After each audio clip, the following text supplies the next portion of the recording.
عثمان غنی کی ڈیوٹی لگائی۔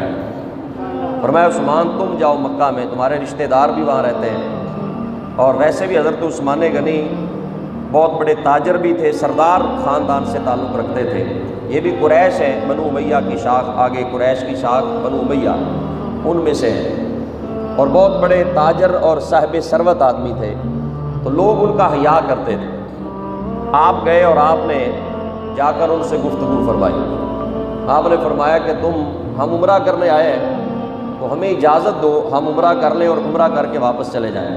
نہ ہم لڑنے آئے ہیں، نہ قبضہ کرنے آئے ہیں، نہ مکہ فتح کرنے آئے ہیں، ہمیں اجازت دو، ہم عمرہ کر کے واپس چلے جائیں۔ انہوں نے کہا نہیں، یہ کام ہم نہیں کر سکتے، لیکن تم چونکہ آئے ہو مکہ میں تو اتنا ہم تمہیں اجازت دیتے ہیں کہ تم کعبے کا طواف کر لو، صفا مروہ کی صحیح کر لو، اور حلق کروا کے احرام کھول دو، تمہارے لیے اجازت ہے، تمہارے لیے اجازت ہے، تم عمرہ کر لو۔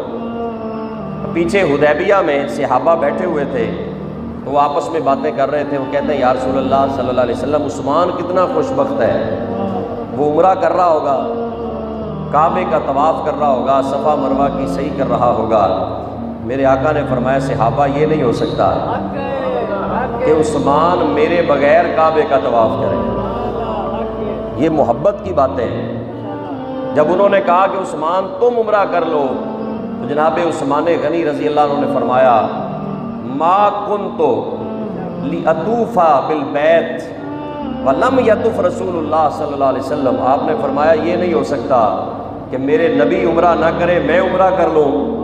فرمایا میں تو اس وقت عمرہ کروں گا جب آگے آگے مصطفیٰ ہوں گے، پیچھے پیچھے عثمان ہوگا۔